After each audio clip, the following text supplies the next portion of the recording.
Dear students, welcome to free education. आज का जो हमारा वीडियो है वो है समरी के ऊपर। 9th क्लास के जो बच्चे हैं उनकी इंग्लिश की बुक में 2 पोइम्स हैं, मैं आपको दिखा देती हूँ।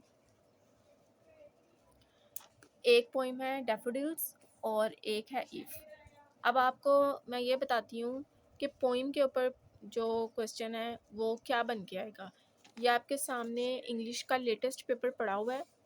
स्टूडेंट्स, आपने इंग्लिश के पेपर में, सब्जेक्टिव पेपर में क्वेश्चन नंबर 4 जो है वो आपका पोइम के ऊपर आएगा। अब पोइम के ऊपर वो आपको चॉइस देता है, या तो आप समरी कर लें या फिर पैराफ्रेज कर लें किसी भी स्टेंजे का। यानी कि आपको स्टेंजा दिया जाएगा, पोइम के अंदर से स्टेंजा उठा के दे दिया जाएगा, आपने उसको पैराफ्रेज करना है, यानी उसको सिंपल इंग्लिश में एक्सप्लेन करना होता है, या फिर आप समरी कर लें।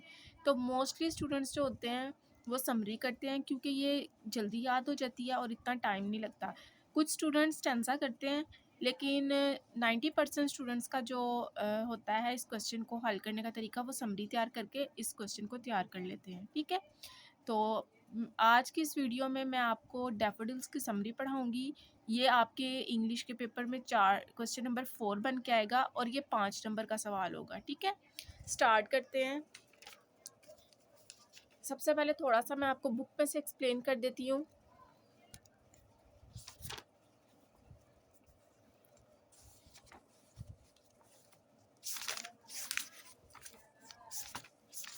ये मैंने 9th क्लास की इंग्लिश की टेक्स्ट बुक खोली है, उसके अंदर से हम लोग पहले समरी को देखेंगे। ठीक है,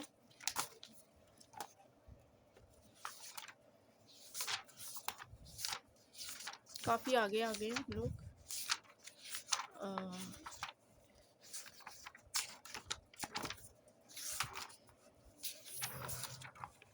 ये रही समरी। यूनिट नंबर 3 है आपका।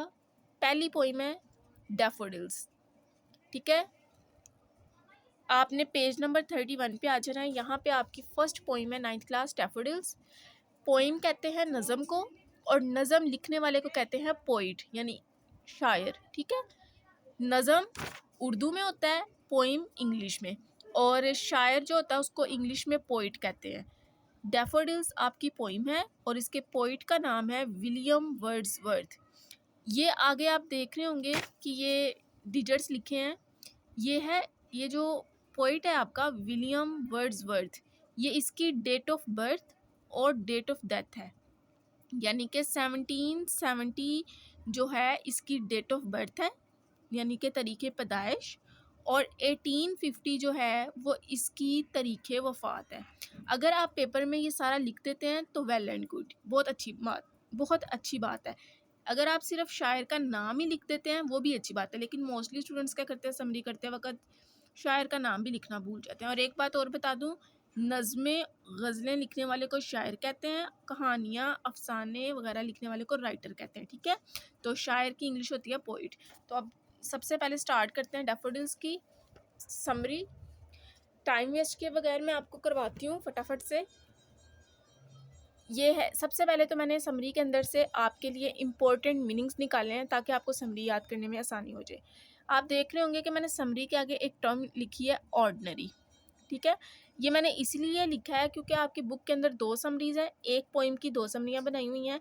तो जिन्होंने ऑर्डिनरी करनी होगी वो ऑर्डिनरी कर लें, जिन्होंने एक्स्ट्रा ऑर्डिनरी करनी होगी वो एक्स्ट्रा ऑर्डिनरी कर लें। ये टर्म जो होती है ये क्यों लिखी हुई है और बुक के अंदर 2 समरियाँ क्यों दी हुई हैं, इसकी रीज़न मैं आपको पहले वीडियो में बता चुकी हूँ। स्टार्ट करते हैं।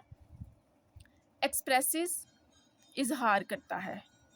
कंट्री साइड दही इलाका या देहात, यानी गांव का एरिया जो होता है ना, शहर से हट के एक एरिया होता है, एक इलाका होता है जहाँ पे फसलें, खेत और हरियाली वगैरह जो होती है, उस तरह के इलाके को कंट्री साइड कहते हैं।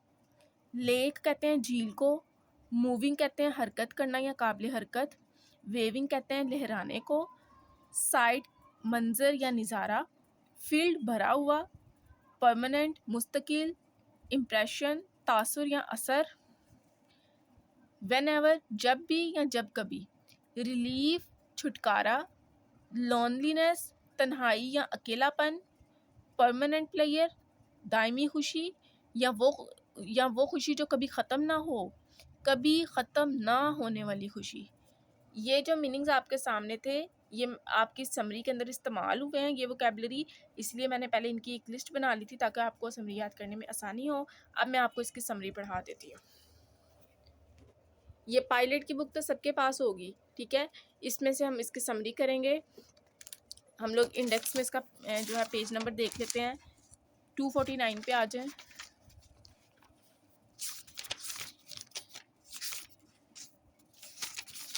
ये देखें, यहाँ पे समरी स्टार्ट हो गई हैं। हमने आज डैफोडिल्स की जो समरी करनी है, सबसे पहले हम ये ऑर्डिनरी वाली कर लेते हैं, ठीक है। In this poem the poet expresses the feeling of Joy and player which he experienced during a walk in the country side. इस नज़म में शायर खुशी और मुसर्रत के वो एहसासात बयान करता है जिनका तजुर्बा उसे एक देहाती इलाके यानी एक गांव वाले इलाके की सैर के दौरान हुआ। अब जाहिर सी बात है, गांव में ही खेत और हरियाली होगी, ठीक है ना। इसके बाद वो कहता है ही सा a large number of daffodils. ये जो डैफोडिल है ये फूल का नाम है, जिस तरह रोज़, जैस्मीन, लिली फूलों के नाम होते हैं, इस तरह डैफोडिल भी फूल का नाम है। He saw a large number of daffodils growing beside a lake and under the trees. उसने एक झील के किनारे और दरख्तों के नीचे बड़ी तादाद में उगे हुए आबी नरगिस देखे, ठीक है। They were moving and waving in the air with pleasure. वो हवा के अंदर खुशी से झूम रहे थे और हरकत कर रहे थे, यानी झूम रहे और नाच रहे थे। The sight filled the heart of the poet with pleasure. इस नज़ारे से शायर का दिल खुशी से मामूर हो गया, यानी खुशी से भर गया। This left a permanent impression on his memory.